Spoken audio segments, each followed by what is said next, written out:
کوئی نہیں پتہ چلتا کہ استغفار کرنے کا مطلب استغفار کرنا نہیں ہے، بلکہ استغفر اللہ پڑھنا ہے۔ استغفر اللہ کا سمجھو نام ہے۔ اگر فرمایا تم استغفار کرو نا، توبہ کرو، اللہ سے معافیاں مانگو، تو اللہ تمہیں کیا انعام میں دے گا؟ بارش برسائے گا۔ بارش سے زمین سے کھیت، اچھی فصلیں اگیں گی، جو کھا کے تمہارے اندر توانائی اور طاقت آئے گی، میں تمہاری قوت بڑھاؤں گا، اور تم مجرم بن کے میرے سے نہ دور جاؤ۔ قالو، وہ کہنے لگے، اے ہود، تو ہمارے پاس کوئی نشانی نہیں لے کے آیا۔ یعنی نبی جتنی بھی نشانیاں دے، لوگوں کو لگتا ہے کوئی نشانی نہیں آئی ہمارے پاس، اور نہ ہی ہم تیری بات کی وجہ سے اپنے معبودوں کو چھوڑیں گے، یعنی جن کی ہمارے باپ دادا پوجا کرتے آئے ہیں اور ہم کر رہے ہیں، ہم نے تیری بات مان کے نہیں چھوڑنا۔ وما نحن لک بمؤمنین، اور نہ ہی ہم تیری بات پر ایمان لانے والے ہیں۔ ان نقول الا اعتراک بعض آلہتنا بسوء، ہمیں تو لگتا ہے جو تم یہ باتیں کرتے ہو نا، ہمیں لگتا ہے ہمارے معبودوں نے کوئی تمہارے ساتھ ایسی برائی کی ہے کہ تم اس طرح کی باتیں کر رہے ہو جو ہم اس سے پہلے نہیں کی گئی۔ کہا ہے بے شک میں اللہ کو گواہ بناتا ہوں، اور تم بھی گواہ رہو کہ میں بری ہوں جو تم اس کے ساتھ شرک کرتے ہو یا جن کو شریک ٹھہراتے ہو۔ اس کے من دونہ فکیدونی جمیعا، اس کے سوا جس کو بھی تم میرے خلاف اکٹھا کرنا چاہتے ہو اور میرے خلاف جو بھی تدبیر کرنا چاہتے ہو کرو، اور مجھے کوئی بھی مہلت نہ دو۔ بے شک میرا توکل اللہ پہ ہے جو میرا بھی رب ہے اور تمہارا بھی رب ہے۔ زمین پہ کوئی بھی ایسا چلنے والا نہیں مگر اس کی پیشانی اللہ کے ہاتھ میں ہے۔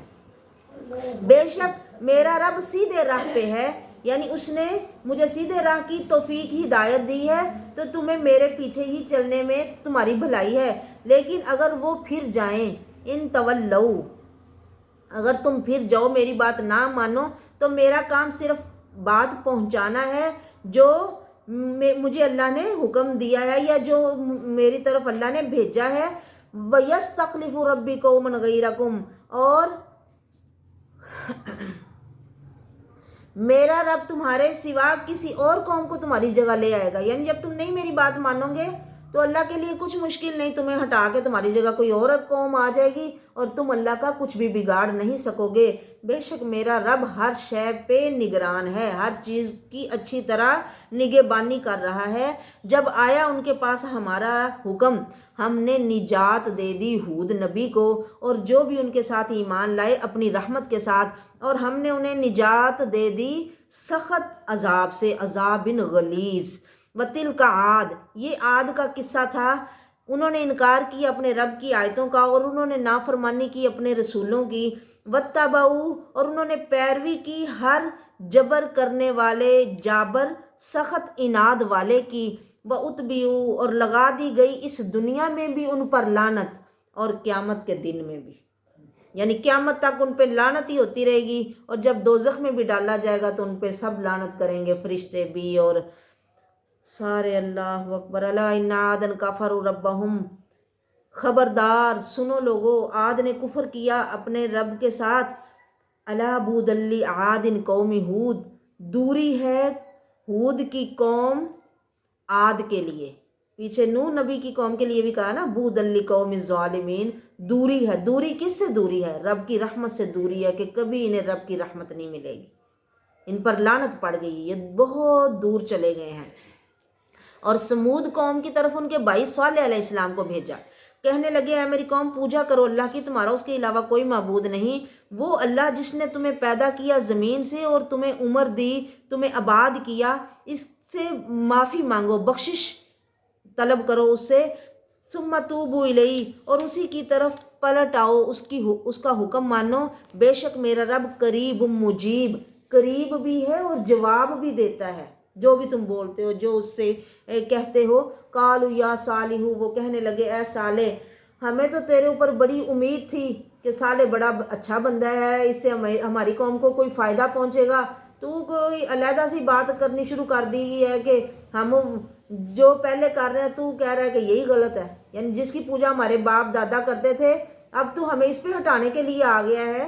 حالانکہ ہم چاہتے تھے، ہمیں تم سے یہ امیدیں تھیں کہ صالح تو بہت اچھا انسان ہے، یہ پتہ نہیں اپنی قوم کو کتنا ترقی پہ لے جائے گا، اور تو جو ہم کر رہے ہیں اسے ہی ہمیں ہٹانے آ گیا ہے۔ وَإِنَّنِي لَفِي شَكٍّ مِّمَّا تَدْعُونَ إِلَيْهِ مُرِيبٍ، ہمیں بہت شک ہے اس کے بارے میں جو تم ہمیں دعوت دے رہے ہو نا، اس تیری دعوت نے ہمیں بڑے شک میں مبتلا کر رکھا ہے، ہم بہت بے چین ہیں۔ کہا اے میری قوم تمہارا کیا خیال ہے اگر میں اپنے رب کی روشن دلیل لے کے آیا ہوں تمہارے پاس اور میرے اوپر اللہ کی طرف سے رحمت ہے، تو پھر میری مدد کون کرے گا اللہ کے مقابلے میں اگر اس کی نافرمانی کر دوں؟ اب میں یہ ساری باتیں اپنی مرضی سے تو نہیں تمہیں سنا رہا نا، پہلے بھی تو وہ ان کے اندر رہ رہے تھے نا، تو پہلے تو نہیں انہوں نے کبھی تبلیغ کی تھی، اب تبلیغ کر رہے تھے تو کس لیے کر رہے تھے کہ اللہ کا اوپر سے حکم آیا۔ اب اگر میں اپنے رب کی نافرمانی کروں، کہوں یا وہ کروں جو تم چاہتے ہو، تو پھر میری کون مدد کرے گا اللہ کے مقابلے میں؟ تم مجھے نقصان کے سوا کسی چیز میں نہیں بڑھاؤ گے، یعنی تم میرا نقصان ہی کرو گے۔ اے میری قوم یہ اللہ کی اونٹنی ہے تمہارے لیے۔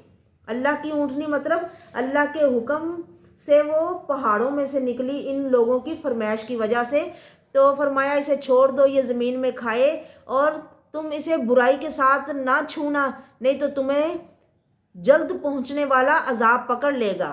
پر انہوں نے نافرمانی کی اور اس کی کوچیں کاٹ دیں، تو فرمایا فائدہ اٹھا لو اپنے گھروں میں صرف 3 دن تک، 3 دن بعد اللہ کا عذاب آ جائے گا۔ یہ وعدہ ہے جو غیر مکذوب، جو جھوٹ نہیں ہے۔ فلما جاء امرنا، جب ہمارا حکم آ گیا، ہم نے نجات دی صالح کو اور ان کو بھی جو ان کے ساتھ ایمان لائے تھے اپنی رحمت کے ساتھ، اور ہم نے انہیں بچا لیا من خزی یوم از، اس دن کی رسوائی سے۔ بے شک تیرا رب هو القوی العزیز، وہ طاقتور اور بہت زبردست ہے۔ پکڑ لیا ان لوگوں کو جنہوں نے ظلم کیا تھا چیخنے، اور وہ اپنے گھروں میں اوندے منہ پڑے رہ گئے، ایسے جیسے وہ کبھی وہاں آباد ہوئے ہی نہیں تھے۔ خبردار بے شک سمود نے بھی اپنے رب کا کفر کیا۔ الا بعدا لثمود، سمود کے لیے دوری ہے۔ دوری کا کیا مطلب؟ لعنت ہے، وہ اللہ کی رحمت انہیں کبھی نہیں پہنچے گی۔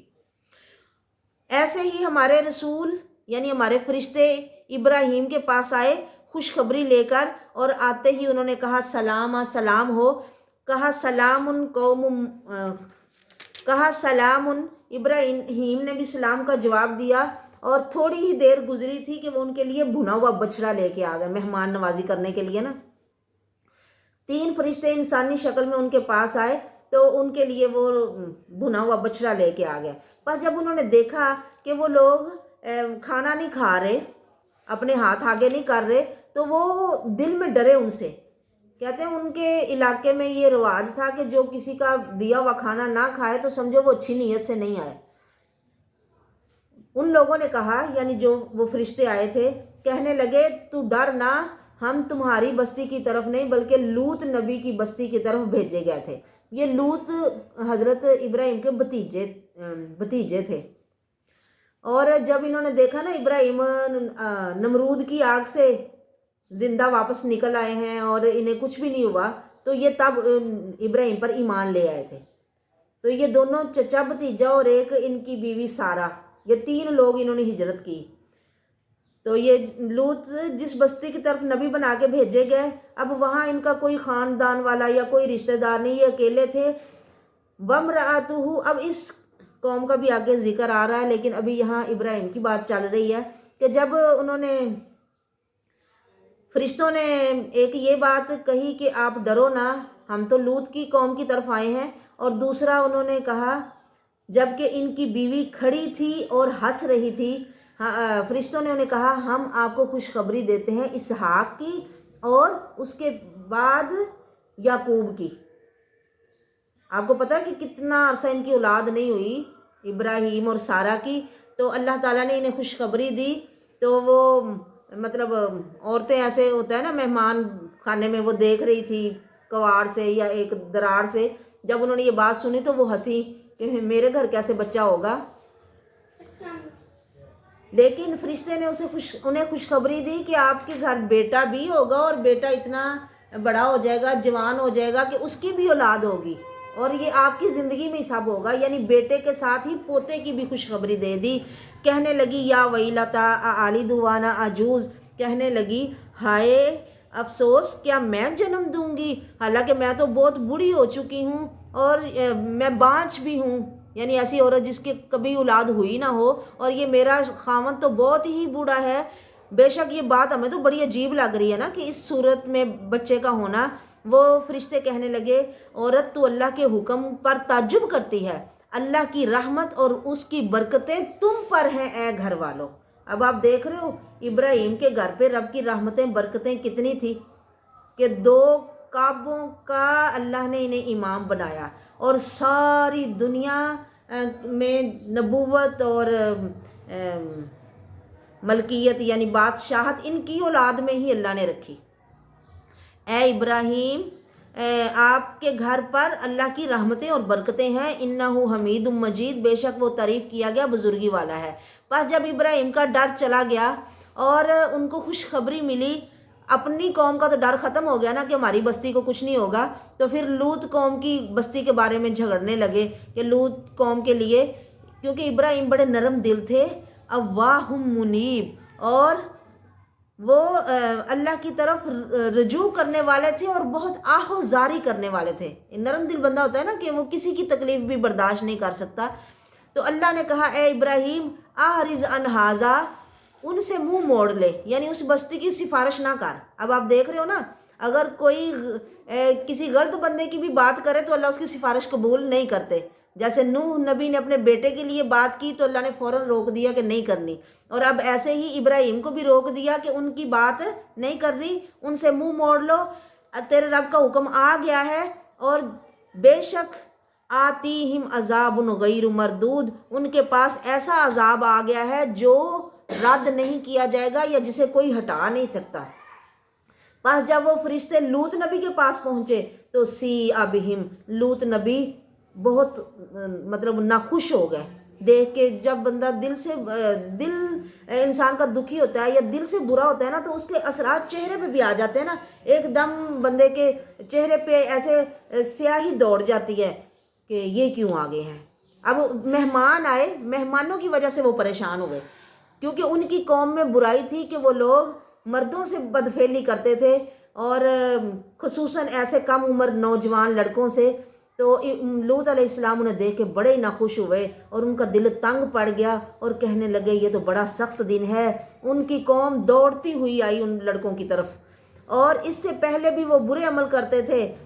تو لوط علیہ السلام نے انہیں سمجھایا کہ یہ میری بیٹیاں تمہارے لیے زیادہ پاک ہیں۔ میری بیٹیوں سے مراد یہ نہیں کہ میری بیٹیوں سے شادی کر لو، مطلب نبی قوم کے لیے باپ کی طرح ہوتا ہے نا، یعنی قوم کی بیٹیاں جو اللہ نے ایک فطری طریقہ بنایا، تم اس کے مطابق عورتوں سے شادیاں کرو، اور اس طرح کی بدکاری نہ کرو، ڈرو اللہ سے اور مجھے رسوا نہ کرو میرے مہمانوں میں۔ کیا تم میں کوئی ایک بھی اچھا انسان نہیں ہے؟ وہ کہنے لگے تو جانتا ہے نا لوط کہ تیری بیٹیوں میں ہمیں کوئی دلچسپی نہیں ہے، اور تجھے پتہ ہے ہم کیا ارادہ رکھتے ہیں۔ قال لو ان لی بکم قوۃ، پھر اس وقت لوط نے ایک آہ بھری اور کہنے لگے ہائے کاش میرے پاس قوت ہوتی اور میرے پاس کوئی مضبوط خاندان یا قبیلہ ہوتا کہ میں اپنے مہمانوں کی حفاظت کر سکتا۔ کہنے لگے اے لوط، فرشتے کہنے لگے، تب تک وہ ابھی انسان ہی تھے، لوط نبی نہیں جان سکے کہ یہ فرشتے ہیں، لیکن وہ تو اللہ کے فرشتے تھے۔ انہوں نے کہا اے لوط انا رسول ربی کا لن یصلوا الیک، ہم تیرے رب کے بھیجے ہوئے ہیں، یعنی یہ ہم تک نہیں پہنچ سکتے، تو ہماری وجہ سے پریشان نہ ہو، لیکن ہم اس لیے آئے ہیں کہ آپ کو بتائیں کہ اپنے گھر والوں کو یا جو لوگ آپ پر ایمان لائے ہیں، تقریباً کوئی 10 کو بندے ان پر ایمان لائے تھے، 2 ان کی بیٹیاں تھیں، بیوی ویسے ہی ان کی کافر قوم کے ساتھ تھی، نبی کی بیوی ہے لیکن اس کا دل کافر قوم کے ساتھ لگتا ہے۔ تو 2 بیٹیاں 10 بندے ان پر ایمان لانے والے، تقریباً یہ 13 لوگ۔ فرمایا اپنے گھر والوں کو، گھر والوں میں اب بیوی بھی ہوتی ہے، پر یہاں پھر وہی نوح نبی کی طرح جیسے گھر والوں میں بیٹا ہوتا ہے پر بیٹا بیچ میں شامل نہیں ہوا کہ نافرمان تھا، اب یہاں گھر والوں میں بیوی پہلے آتی ہے، اہلیہ گھر والی، پر وہ نہیں ہے۔ فرمایا ان کو لے کے راتوں رات چلے جاؤ اور پیچھے مڑ کے نہیں دیکھنا، بس آگے ہی آپ نے جانا ہے، اور پیچھے مڑ کے نہیں دیکھے گا تم میں سے کوئی ایک مگر تیری بیوی، کیونکہ اسے وہ عذاب پہنچے گا جو اس قوم کو پہنچنا ہے۔ ان کے وعدے کا وقت صبح کا ہے، کیا صبح قریب نہیں ہے؟ یعنی صبح کوئی دور نہیں ہے، وہ وقت سمجھو آ گیا۔ پس جب آ جاتا ہے، آ گیا ہمارا حکم، ہم نے ان کے اوپر والے حصے کو اس کے نیچے کر دیا، ہم نے ان پر کنکریلے پتھر برسائے، منضود مسومۃ عند ربک، جو تیرے تہ بتہ اور جو نشان زدہ تھے تیرے رب کے پاس کہ کون سا پتھر کس کو لگنا ہے، اور جس پر وہ پتھر لگتا تھا بس اس کا کام پورا ہو جاتا تھا۔ وَمَا هِيَ مِنَ الظَّالِمِينَ بِبَعِيدٍ، اور نہیں ہے یہ وہ ان ظالموں سے ہرگز کچھ دور نہیں، یعنی اللہ کا عذاب۔ اور مدین والوں کی طرف ان کے بھائی شعیب کو بھیجا اور کہا انہوں نے بھی اپنی قوم سے کہ لوگو اعبدوا اللہ، ایک اللہ کی پوجا کرو، تمہارا اس کے علاوہ کوئی معبود نہیں ہے، نہ تم ناپ تول میں کمی کرو، میں انی اراکم بخیر، بے شک میں تمہیں اچھی حالت میں دیکھتا ہوں، اور اے میری قوم میں ڈرتا ہوں تم پر عذاب آئے یوم محیط، ایسے دن کا جو تمہیں گھیر لے۔ اور اے قوم پورا کرو ماپ کو اور تول کو انصاف کے ساتھ، اور لوگوں میں کمی نہ کرو ان کی چیزوں میں، ناپ تول میں کم چیزیں انہیں نہ دو، اور زمین میں فساد کرتے ہوئے نہ پھرو۔ بقیت اللہ، اللہ کا باقی بچا ہوا تمہارے لیے بہتر ہے اگر تم مومن ہو، اور میں تمہارا کوئی نگران یا نگہبان نہیں ہوں۔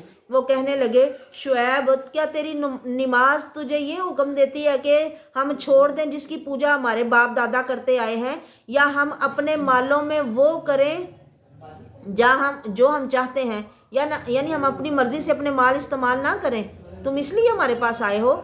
انک لانت الحلیم الرشید، یقیناً تو نہایت تحمل والا اور بڑا سمجھدار آدمی ہے، یعنی ہم تو تمہیں بڑا اچھا سمجھتے تھے، پر تو کس طرح کی باتیں کرنا شروع ہو گیا ہے؟ کہنا لگے اے میری قوم تمہارا کیا خیال ہے اگر میں اپنے رب کی روشن دلیل پہ ہوں، اور مجھے میرے رب نے اپنے پاس سے اچھا رزق عطا کیا ہے، اور میں نہیں چاہتا کہ تمہاری بجائے میں خود اس کا ارتکاب کروں جس سے تمہیں منع کرتا ہوں۔ اور اے میری قوم میں نہیں ارادہ کرتا مگر اصلاح کا، جتنی میرے اندر طاقت یا توفیق ہے، اور میری توفیق اصلاح کی جو ہے وہ اللہ کے ہی حکم سے ہے، اور اسی پہ میرا توکل ہے، اور اسی کی طرف میں رجوع کرتا ہوں۔ اور اے میری قوم نہ تمہیں ابارے، لا یجرمنکم شقاقی، میری مخالفت تمہیں اس بات پہ نہ ابارے یا مجبور کرے کہ تمہیں بھی وہ عذاب پہنچے جو تم سے پہلے پہنچ چکا ہے، نوح کی قوم کو، ہود کی قوم کو، اور صالح کی قوم کو، اور لوط کی قوم بھی تم سے دور نہیں ہے۔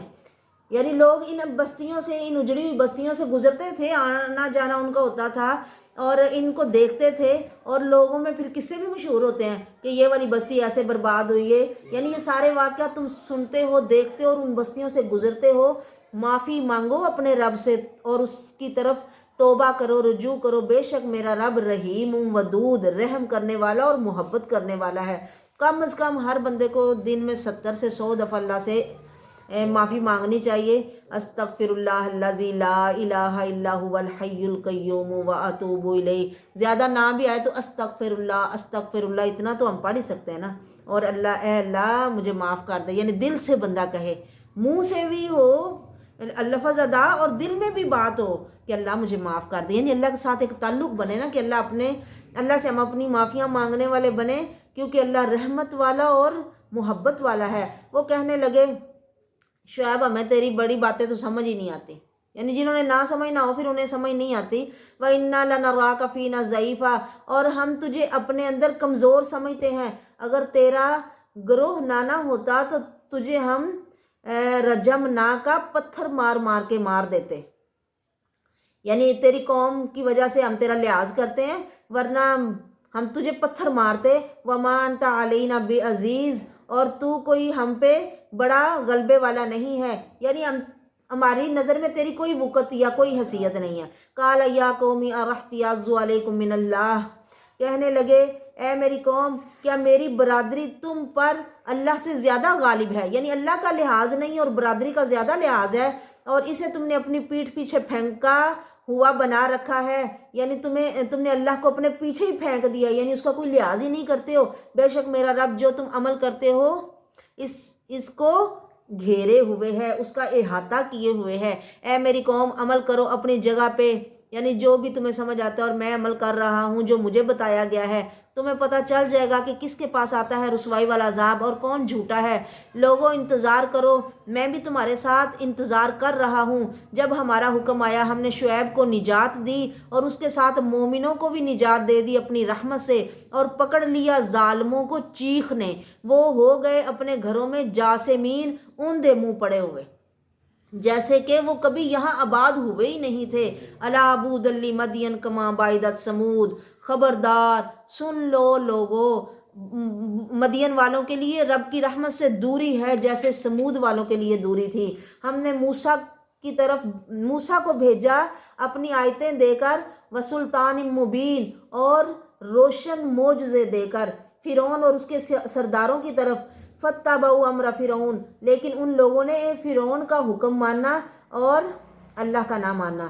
وما امر فرعون برشید، فرعون کا حکم کوئی اچھا حکم نہیں تھا، وہ اپنی قوم کے آگے آگے چلا، اس نے پیروی کی اور اس نے اپنی قوم کو آگ میں جا کے ڈال دیا۔ وبئس الورد المورود، وہ پینے کی بری جگہ ہے جس پر پینے کے لیے آیا جائے۔ جیسے کوئی اپنے جانوروں کو لے کے جاتا ہے نا گھاٹ پہ پانی پلانے کے لیے، وارد ورد مورود، تو ایسے ہی فرعون اپنی قوم کو کس گھاٹ پہ لے کے گیا؟ آگ کے گھاٹ پہ۔ وَأُتْبِعُوا فِي هَٰذِهِ لَعْنَةً وَيَوْمَ الْقِيَامَةِ، ان پر لعنت لگ گئی اس دنیا میں بھی اور قیامت کے دن بھی۔ بئس الرفد المرفود، یہ بہت برا عطیہ ہے جو کسی کو دیا جائے۔ یہ انباء القریٰ، بستیوں کی خبریں ہیں جو آپ پر اے محمد صلی اللہ علیہ وسلم ہم بیان کرتے ہیں، ان میں سے کچھ کھڑی ہیں اور کچھ کٹ چکی ہیں، یعنی ابھی بھی کئی کھنڈرات موجود ہیں، مطلب ان کو دیکھا جا سکتا ہے، اور کئیوں کے نشان ہی بالکل مٹ چکے ہیں۔ ہم نے ان پر ظلم نہیں کیا لیکن انہوں نے خود اپنے اوپر ظلم کیا، اور ان کے معبود ان کے کسی کام نہ آئے جنہیں یہ اللہ کے سوا پکارتے تھے جب تیرے رب کا حکم ان کے پاس آیا، اور نہیں انہوں نے ان کو زیادہ کیا غیر تتبیب، سوائے خسارے یا ہلاکت کے۔ ایسے ہی تیرے رب کی پکڑ ہے جب پکڑتا ہے وہ بستیوں کو اور وہ ظلم کرنے والی ہوں، بے شک اس کی پکڑ دردناک اور سخت ہے۔ بے شک اس میں نشانی ہے اس کے لیے جو ڈر جائے آخرت کے دن سے۔ یہ دن ہے مجموعون، جس میں سب کو جمع کیا جائے گا، اور یہ دن ہے مشہود، جس میں سب کی حاضری ہوگی۔ ہم نؤخرہ، ان لوگوں کو ڈھیل دیتے ہیں، الی اجل معدود، ایک گنی ہوئی مدت تک، ایک وقت مقرر تک، اور جب وہ وقت آ جاتا ہے پھر کوئی ڈھیل نہیں ملتی۔ جس دن وہ وقت آئے گا کوئی شخص اس کی اجازت کے سوا بات نہیں کرے گا، پھر ان میں سے کوئی بدبخت ہوگا تو کوئی خوش بخت۔ اللہ نے سارے جتنے بھی لوگ بنائے ہیں ان میں سے فرمایا کچھ خوش نصیب ہے کچھ بے نصیب۔ اللہ ہمیں خوش نصیبوں میں کرے اور بد نصیبیوں سے بچائے، بے نصیب لوگوں میں نہ شامل فرمائے۔ اور خوش نصیبی بھی کئی طرح سے ہے، کئی دنیا میں بھی خوش نصیب اور آخرت میں بھی، اور کئی دنیا میں خوش نصیب پر آخرت میں بد نصیب، اور کئی دنیا میں بد نصیب آخرت میں خوش نصیب۔ اللہ خوش نصیبوں میں شامل فرمائے۔ اور خوش نصیب وہ ہیں جو دوزخ سے بچ جائیں اور جنت میں چلے جائیں۔ وہ جو خوش نصیب ہے نا، کچھ خوش نصیب ہیں اور کچھ بے نصیب۔ جو بے نصیب ہیں وہ آگ میں ہوں گے، ان کے لیے وہاں چیخنا اور چلانا ہوگا۔ دوزخ میں گدھوں کی طرح چیخیں گے، چلائیں گے اور شور مچائیں گے، اور وہ وہاں ہمیشہ رہیں گے جب تک آسمان اور زمین رہیں گے، مگر جب ما شاء ربک، مگر جو چاہے تیرا رب، بے شک تیرا رب فعال لما یرید، کرنے والا ہے جو وہ ارادہ کرتا ہے۔ اس سے کئیوں نے سمجھا کہ نہیں جب یہ زمین آسمان ختم ہوں گے تو بھئی عذاب بھی ختم ہو جائے گا۔ نہیں، یہ زمین آسمان ختم نہیں ہونے، ان کی جگہ اللہ نئے زمین آسمان لے آئے گا۔ یوم تبدل الارض غیر الارض والسماوات، جس دن اس زمین کی جگہ نئی زمین آ جائے گی اور اس آسمان کو بھی بدل دیا جائے گا۔ مطلب یہ ہمیشہ رہیں گے تو عذاب بھی ہمیشہ ہمیشہ رہے گا۔ اللہ ہمیں بچائے، اللہ بچائے، اللہم اجرنا من النار۔ اور وہ لوگ جو خوش نصیب ہیں وہ جنت میں ہیں، وہ اس میں ہمیشہ رہیں گے جب تک آسمان اور زمین رہیں گے، مگر جب تک چاہے گا تیرا رب۔ یہ عطا ہے غیر مجزوز جو کبھی ختم نہ ہو۔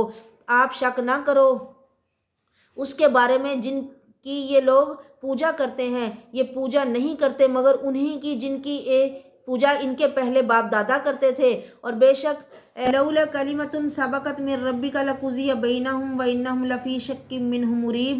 اگر تیرے رب کی بات پہلے لکھی نہ ہوتی تو فیصلہ کر دیا جاتا ان کے درمیان بھی، اور بے شک یہ لوگ گہرے شک میں ہیں۔ یعنی تسلی دی جا رہی ہے نبی صلی اللہ علیہ وسلم کو کہ ان کی حرکتوں پہ آپ کو پریشان ہونے کی ضرورت نہیں، یعنی پہلے لوگ بھی ایسے ہی کرتے رہے ہیں۔ وَإِنَّ كُلًّا لَمَّا لَيُوَفِّيَنَّهُمْ رَبُّكَ أَعْمَالَهُمْ۔ بے شک ان سب کو جب وقت آئے گا تو یقیناً تیرا رب انہیں ان کے اعمال ضرور پورے دے گا، بے شک وہ اس سے جو وہ کر رہے ہیں پوری طرح باخبر ہے۔ بس تم خوب ثابت قدم رہو جیسے تجھے حکم دیا گیا ہے، اور وہ لوگ بھی جنہوں نے تیرے ساتھ توبہ کی، اور حد سے نہ بڑھو، بے شک وہ جو کچھ تم کرتے ہو اسے خوب دیکھنے والا ہے۔ اور ان لوگوں کی طرف نہ جھکو جنہوں نے ظلم کیا، ورنہ تمہیں آگ آ لے گی، اور تمہارے لیے اللہ کے سوا کوئی دوست نہیں ہوں گے، پھر تمہیں مدد نہیں ملے گی۔ نماز پڑھتے رہو دن کے کناروں میں، نماز قائم کرو۔ قائم کا حکم ہے کہ قائم کرو نماز کو دن کے کناروں میں اور رات کی گھڑیوں میں بھی، بے شک نیکیاں لے جاتی ہیں برائیوں کو۔ اب یہاں پانچوں نمازوں کا ذکر ہے، دن کے کناروں میں بھی اور رات کے حصوں میں بھی، اور فرمایا کہ جب نیکیاں کرو گے نا تو گناہ اس سے مٹ جاتے ہیں، دور ہو جاتے ہیں، یا جب کوئی بندہ نیکی کرنا شروع کر دیتا ہے نا تو برائی کا اثر ختم ہونا شروع ہو جاتا ہے۔ یہ ذکر، یہ نصیحت ہے نصیحت حاصل کرنے والوں کے لیے۔ صبر کرو، بے شک اللہ نہیں ضائع کرتا اجر نیکی کرنے والوں کا۔ اگر نہ ہوتا فلولا کان من القرون من قبلکم، پھر ان امتوں میں سے جو تم سے پہلے تھی کچھ بچی کھچی بھلائی والے لوگ کیوں نہ ہوئے جو زمین میں فساد سے منع کرتے، سوائے تھوڑے سے لوگوں کے جنہیں ہم نے ان میں سے نجات دی، اور وہ لوگ جنہوں نے ظلم کیا وہ ان چیزوں کے پیچھے پڑ گئے جن میں انہیں عیش و آرام دیا گیا تھا، اور وہ مجرم تھے۔ تیرا رب کسی بھی بستی کو ہلاک نہیں کرتا ظلم کے ساتھ، حالانکہ اس کے رہنے والے اصلاح کرنے والے یا نیکیاں کرنے والے ہوں۔ اگر تیرا رب چاہتا تو سارے لوگوں کا ایک ہی دین بنا دیتا، ایک ہی امت پہ انہیں جمع کر دیتا، وہ لوگ ہمیشہ اختلاف کرتے رہیں گے، مگر جس پر تیرا رب رحم کرے، اور اسی لیے یا اسی طرح اس نے ان کو پیدا کیا ہے۔ اور پوری ہو گئی تیرے رب کی بات کہ میں جہنم کو بھروں گا جنوں سے بھی اور انسانوں سے بھی۔ اللہ نے پہلے لکھ دیا نا کہ میں جہنم کو بھر دوں گا جنوں سے اور انسانوں سے جو میری نہیں مانے گا۔ وَكُلًّا نَقُصُّ عَلَيْكَ مِنْ أَنْبَاءِ الرُّسُلِ، ہر ایک کے ہم نے قصے بیان کیے آپ پر رسولوں میں سے، مَا نُثَبِّتُ بِهِ فُؤَادَكَ، تاکہ آپ کے دل کو ہم جما سکیں، ثابت قدم رکھ سکیں، تسلی دیں کہ آپ کے ساتھ ہی ایسا نہیں ہو رہا بلکہ آپ سے پہلے لوگوں کے ساتھ بھی ایسا ہی ہوتا رہا ہے۔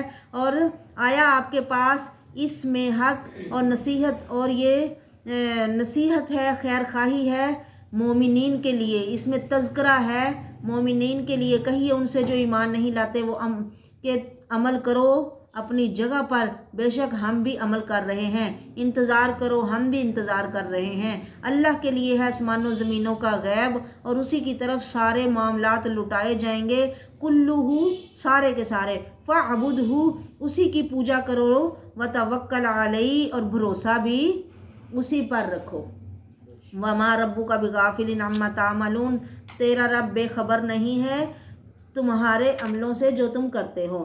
اب سورۃ یوسف ہے، بسم اللہ الرحمن الرحیم۔ کہتے ہیں یہ سورۃ مکی ہے۔ مکہ میں رسول اللہ صلی اللہ علیہ وسلم اور دوسرے مسلمانوں پر جس طرح اپنے ہی عزیز اور رشتہ داروں نے ظلم و ستم کے پہاڑ توڑے، آپ اس پر بہت غم زدہ رہتے تھے۔ بعض دفعہ آپ انہیں یہ کہتے کہ اگر میری بات تم نہیں مانتے ہو تو نہ مانو بھائی تمہاری مرضی، پر کم از کم ان بیچاروں کے بارے میں کوئی رشتہ داری کا تو خیال کرو۔ پر وہ لوگ اتنے مطلب عداوت میں آگے نکل گئے تھے کہ وہ انہیں بڑی سخت سزائیں دیتے جو بھی مسلمان ہو جاتا، جو بھی کلمہ پڑھتا۔ کہتے ہیں یہ سورت پڑھنے سے غم دور ہوتے ہیں۔ الف لام را، یہ حروف مقطعات ہیں، ان کا مطلب اللہ جانتا ہے۔ تلک آیات الکتاب المبین، اس میں بیان کرنے والی کتاب کی آیتیں ہیں۔ انا انزلناہ قرآنا عربیا لعلکم تعقلون، ہم نے اس قرآن کو عربی میں نازل کیا ہے تاکہ تم میں عقل والے بن جاؤ۔ قرآن کو پڑھ پڑھ کے عقل آ جاتی ہے، قرآن کو پڑھنے سے، سننے سے، اچھی محفلوں میں بیٹھنے سے انسان دانا اور عقل مند ہو جاتا ہے۔ فرمایا ہم نے یہ عربی زبان میں قرآن نازل کیا ہے تاکہ تمہیں عقل آ جائے، تم سمجھدار بن جاؤ۔ ہم آپ پر قصہ بیان کرتے ہیں، اچھا قصہ جو ہم نے وحی کیا ہے آپ پر اس قرآن میں۔ اس قصے سے آپ اس سے پہلے بے خبر تھے، یعنی آپ کو نہیں پتا تھا۔ جتنے بھی قصے اللہ نے اپنے نبی کو سنائے ہیں سب کے بارے میں یہی فرمایا نا کہ آپ کو ان کا نہیں پتا تھا، یہ ہم غیب سے سنا رہے ہیں۔ جب یوسف نے اپنے باپ سے کہا اے ابا جان، میں نے 10 ستارے اور ایک سورج اور ایک چاند کو دیکھا ہے کہ وہ مجھے سجدہ کر رہے ہیں، تو باپ کہنے لگے اے میرے پیارے بیٹے، اپنا خواب کسی کو نہ سنانا، اپنا خواب اپنے بھائیوں کو نہ سنانا، نہیں تو وہ آپ کے خلاف کوئی چال یا کوئی مکر کریں گے یا کوئی تدبیر کریں گے، کوئی سازش نہ کریں۔ بے شک شیطان انسان کا کھلا دشمن ہے، اور ایسے ہی تیرا رب، اس نے تجھے چن لیا ہے اور تجھے وہ سکھائے گا من تعویل الاحادیث، باتوں کی حقیقت، اور وہ پورا کرے گا تیرے اوپر اپنی نعمت، وعلی آل یعقوب، اور یعقوب کی آل پر بھی، جیسے اس نے پورا کیا اس کو تیرے باپوں پر، ابراہیم اور اسحاق پر۔ بے شک تیرا رب علم والا، حکمت والا ہے۔ اب اس میں یہ ہے کہ خواب نہیں کسی کو سنانا چاہیے۔ بڑے اچھا خواب دیکھو نا تو کسی مخلص کو آپ یا کسی اچھے علم والے کو سنا سکتے ہو جو آپ کا مخلص ہو، اور برا خواب آئے تو کسی کو بھی نہ بتاؤ، بلکہ اس کا طریقہ نبی صلی اللہ علیہ وسلم نے بتایا ہے کہ جب کوئی برا خواب آئے تو 3 دفعہ اعوذ باللہ پڑھ کے اپنے بائیں طرف تھو تھو کر دو اور کروٹ بدل کے سو جاؤ، صدقہ خیرات کرو، صدقے سے بھی بلائیں ٹال جاتی ہیں نا، پھر اس طرح وہ برائی، اس خواب کی برائی تمہیں کوئی نقصان نہیں پہنچائے گی۔ اور ہر ایک کو خواب بیان نہیں کرنا چاہیے، خواب بیان کرنے سے پورے بھی ہو جاتے ہیں، اس لیے اس میں نا ذرا احتیاط رکھنی چاہیے۔ لقد کان فی یوسف، اب یوسف تو نبی تھے، آنے والے وقت میں انہوں نے نبی بننا تھا، تو اللہ تعالیٰ نے ان کو جو خواب دکھایا وہ سچا تھا، اور باپ بھی نبی تھا۔ ہاں، باپ کو پتہ چل گیا کہ بیٹا میرا کوئی بڑے مرتبے والا ہے، اور پتہ تھا انہیں کہ کس طرح سے شیطان ایک دوسرے کے دلوں میں عداوت ڈالتا ہے، تو انہیں کہ بھائیوں کے سامنے یہ خواب نہ رکھنا بیٹا، اور انہیں پتہ چل گیا کہ میرا بیٹا بڑے مرتبے والا ہے۔ اب ان ربک علیم حکیم، بے شک تیرا رب علم والا، حکمت والا ہے۔ لقد کان فی یوسف و اخوتہ آیات للسائلین، یوسف کی کہانی میں اور اس کے بھائیوں کی کہانی میں نشانیاں ہیں سوال کرنے والوں کے لیے۔ اب یوسف نبی، یعقوب نبی، اور ان کا باپ اسحاق نبی، ان کا باپ ابراہیم نبی، یہ شان اللہ نے صرف ان کو ہی دی ہے کہ پیڑھی در پیڑھی سارے نبی، کریم بن کریم بن کریم بن کریم، یوسف بن یعقوب بن اسحاق بن ابراہیم، یعنی بیٹا بھی شان والا، باپ بھی شان والا، دادا بھی شان والا، پردادا بھی شان والا، سارے عزت والے۔ اور یہ نسل در نسل نبوت صرف یہ 4 پیڑھیوں میں مسلسل ہی نہیں ملی ہے، اور باقی ابراہیم کا تو آپ کو پتہ ہے پھر سارے نبی انہی کی نسل میں سے آئے ہیں۔ اب یوسف کا قصہ اللہ بیان کر رہے ہیں کہ ان میں بہت سے نشانیاں ہیں۔ جس طرح یوسف کے بھائیوں نے انہیں تنگ کیا، ایسے ہی نبی صلی اللہ علیہ وسلم کو بھی ان کے اپنے ہی رشتہ داروں نے تنگ کیا، کتنا تنگ کیا کہ نکلنا ہی پڑا۔ جیسے یوسف کنویں میں رہے، ایسے ہمارے نبی غارے شور میں ہیں چھپے رہے۔ اور جس طرح پھر اللہ تعالیٰ یہ بتانا چاہ رہے ہیں یہ پوری بات سنانے کے بعد کہ جیسے یوسف کو اللہ نے اونچا مقام دیا، اور بھائیوں نے خود